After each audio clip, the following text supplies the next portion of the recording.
All right, starting with project number 1, I got one of these paint trays at the Dollar Tree. They actually come in a pack of 5, and I painted it the color Truffle by Waverly. Then I doused it in cinnamon, set it aside to dry, then shook off the cinnamon, and then I sealed everything in with Rust-Oleum's matte finish. There we go. And then these peppermints I got on Amazon, and I just glued those right down using some hot glue. Never mind that fabric you see to the side, because I end up using some homespun linen. It comes in a jelly roll on Amazon rather than that, because it was just like too much red and it just didn't look right to me anyway. But this is some of that homespun linen, and I just pulled off a strip and then tied it around my little cookie sheet. I think that's what we're calling it, is a cookie sheet. It's going to look primitive by the time we're done, but that little greenery you see off to the side there, I didn't end up using that either.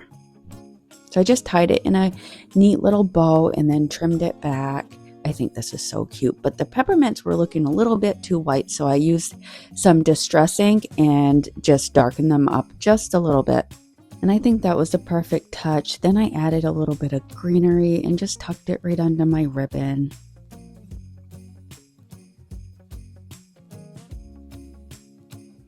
Next, I made some gingerbread men using this mold that I got on Amazon, I think last year, and these brown glue sticks. They make the perfect faux chocolate this time of year. And these were real easy to make. I took my paint marker and just went over the areas that would be white if it were icing. And I think that was just the perfect addition, so you were able to see their little faces and all their embellishments. But today is day 4 of the 12 Days of Christmas. It's hosted by Brenda from Rustic and Lace and Jackie from Crafting in Mimi's World. Check out these talented ladies, and I'll have the playlist linked down below. So I grabbed my little gingerbread man and just glued him right down to the bottom. And then I took these little spoons out of my stash. I think got like 100 of them for $7, and used that same hot glue and then added some puff paint on top, so it looked like either whipped cream or maybe some marshmallow cream. And then all these sprinkles came from Amazon as well. So a lot of stuff comes from Amazon today. If you just Google faux Christmas sprinkles or small wooden spoons, you can pull all of this stuff up. Sorry, my voice is really deep and kind of raspy. I slept like 12 hours last night. I've just been crafting so much.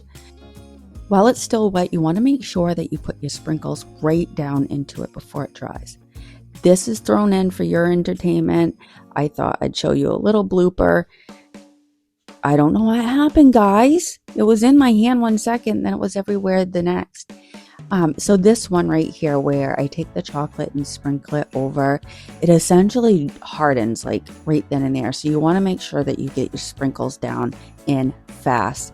Then the next day I was like, oh, these are so white. I didn't really like how they were looking. So I went over them with a baby wipe with a little bit of watered down black chalk paint and then some burnt umber chalk paint, and just went over them. I did a few of them black, a few of them brown, and then I left some neutral. And then for my spoons, I just decorated more of my little gingerbread men, added some greenery, then set my little gingerbread man or girl right on top of my greenery. And then I grabbed this pretty little red ribbon. I got this at Goodwill. I think it's vintage style because it's most certainly old. Tied it off in a knot. Then I trimmed my ribbon back because I went to make a bow and it just looked so sloppy and I didn't like it. So I cut it off and then I made a bow. But before I added my bow, I was sure to go over my knot with some hot glue just so it wouldn't come unraveled. I didn't think it would, but just to make sure. These would make cute ornaments too. I'm going to put them in one of my mini tier trays that I made in another video. But you could totally hang these off a tree, and I think that would be so cute.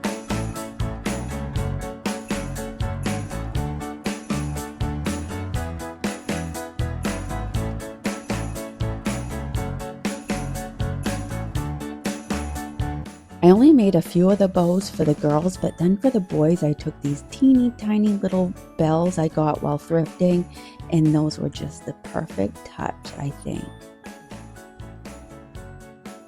All right, for my third project, I grabbed one of Dollar Tree's crates and I used a little burnt umber with some water and just applied it using a baby wipe, and that's going to create a nice stain look. And then I made a little palette out of tumbling tower blocks. I glued 3 together and 1 on each side and used that leftover stain mixed with a little bit of black chalk paint and the color ink just to offset the crate and the little palette sign a little bit.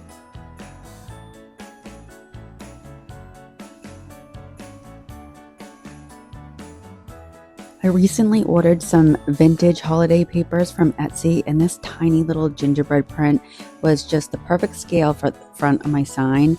And I just fussy cut it, lightly spritzed it with a little bit of water, and then brushed on some liquid patina, placed the paper down, and then sealed over the top. I did get a little bit carried away with water, so I just blotted it back a little bit and then resealed it. It turns out so adorable.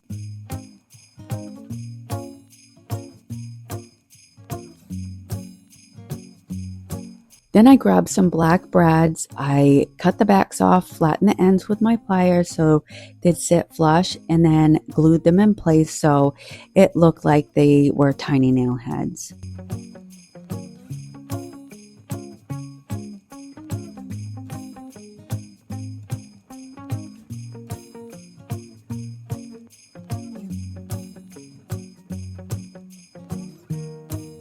Then with a little hot glue and wood glue, I centered my little sign right onto my crate.